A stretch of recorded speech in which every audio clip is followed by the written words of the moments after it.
বিসমিল্লাহির রহমানির রহিম। আলহামদুলিল্লাহ, আজকে আমাদের প্রতীক বরাদ্দ দেওয়া হয়েছে। আলহামদুলিল্লাহ, আমি মোহাম্মদ ফখরুল ইসলাম, আমার প্রতীক হেলিকপ্টার আমরা নিয়ে আইছি। তো আমার ভাইয়ে যখন প্রশ্ন করছেন যে আপনি গোলাপগঞ্জ বিয়ানীবাজারে যে সবচেয়ে বড় সমস্যা দেখা যে রাস্তার সমস্যা, এই রাস্তা নিয়ে আপনার প্ল্যান কি? আপনারা দেখছেন হয়তো আমি যখন তেনে নির্বাচনের মাঠে আইছি তখন তেনে আমি যেখানে যাই আর এই রাস্তার যে খারাপ অবস্থা দেখি আর আমি আমার নিজের তহবিল তনে আমার সাধ্য অনুযায়ী সর্বোচ্চ আমি চেষ্টা করে গেছি রাস্তার জন্য। গোলাপগঞ্জ বেনিবাজারে অনেক অনেক রাস্তাতে আমি কাজ করাইছি। ইনশাআল্লাহ যদি আমি বিজয় করি, গোলাপগঞ্জ বেনিবাজারবাসী আমার সহযোগিতা করেন, সাপোর্ট করেন।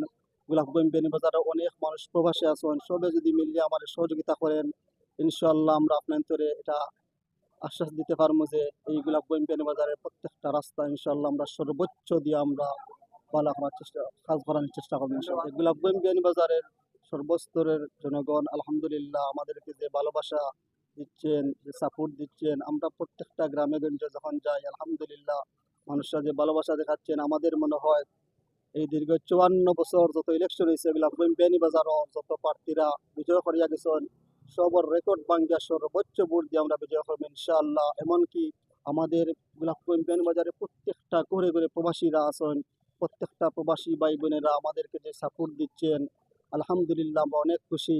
আমরা আরো বেশি খুশি আমাদের প্রবাসী ভাইয়েরা এবার সুযোগ পাইছেন তারা ভোট দেওয়ার জন্য। অতীতে কোনো দিন আর প্রবাসীরা ভোট দিতে পারে নাই, কিন্তু এবার আমরা প্রবাসী ভাইয়েরা তারা ভোট দিব। তাই আমরা খুশি। দেশে বিদেশে যে যেখানে অবস্থান করছি সবে মিলিয়া এবার নির্বাচন আমরা ইনশাআল্লাহ একটা সুস্থ নির্বাচন চাই আমরা। আলহামদুলিল্লাহ, আমি বর্তমানে যে অবস্থা দেখি আর গোলাপগঞ্জ বিয়ানীবাজারের প্রত্যেকটা মানুষ দেশে বিদেশে অবস্থানরত সবে আমাদের যে সাপোর্ট দিরা আমার মনে হয় ইনশাআল্লাহ দীর্ঘ 54 বছর আমাদের এখানে যারা এমপি হয়েছেন যে ভোট পাইয়া তাদের সকলের রেকর্ড ভাঙ্গিয়া সর্বোচ্চ ভোট পাইয়া ইনশাআল্লাহ বিজয় করবো ইনশাআল্লাহ।